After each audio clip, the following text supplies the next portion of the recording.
Hello, how are you? My name is Esimus and welcome to this channel. Let's talk first impression. Do you know that first impression has such a big impact that it can even cost you a job? If, for example, you went for an interview and the way you looked, just the way you look when someone is looking at you, that one only can cost you that job, even if you were meant to get that job, even if you had qualified for that job in terms of papers, in terms of experience, in terms of skills. So first impression is very important. Do you know, actually, first impression defines you more than 50% according to that person. It can actually tell who you are, even if you are not that person. If you look like that, that's definitely what the person will believe you are. Even if you are not the person you're looking like, according to the way you're dressed, the way you have done your makeup, the way your hair looks like, the way you behave when you first meet with that person, even if you are not the person you look like, the person you have met for the first time will believe you are that person. So if that was your potential client for your business, you will lose that business. If that was your potential employer, you will lose that job. So let's come to this. How can you create a good first impression? Point number one. How can you create a good impression? Basically, be on time. If you have talked with the person you're meeting and you have agreed we shall meet at 8 a.m., 8 in the morning, can you leave your house early? If you know you have issues with traffic from where you're living, leave early and be there at least 10 to 15 minutes earlier than the time you agreed to meet. And again, don't get there too early. Hmm?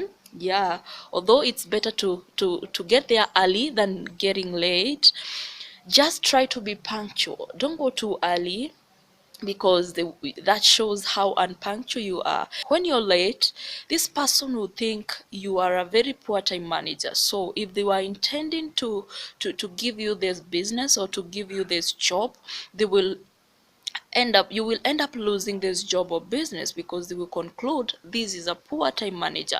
They don't know how to keep time. They will not understand that you had traffic issues. They will not understand that you had issues in your house in the morning. So try to pre-plan and make sure you get there on time.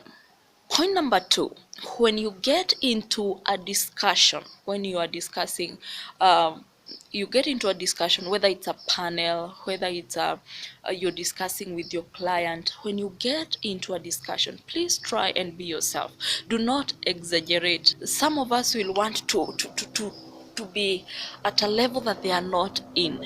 It's always good to be yourself, and let me tell you, you cannot pretend to be someone you are not. That will make you fake. Actually, it will show that person that this person is not original.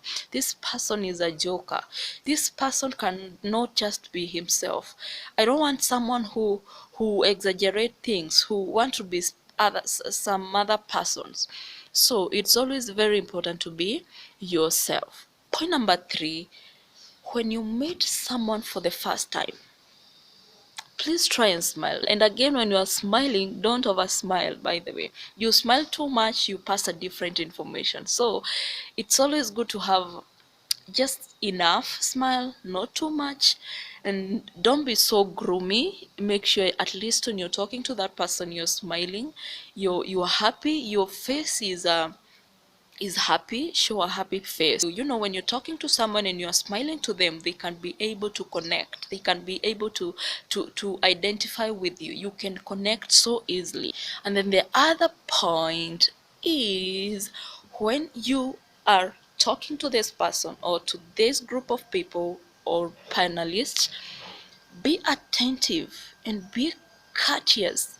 You know, I've been to meetings with people and you wonder, what kind of a person is this? Someone will come, you're seated in the boardroom, and then his phone is actually not even silent, not even in vibration mode.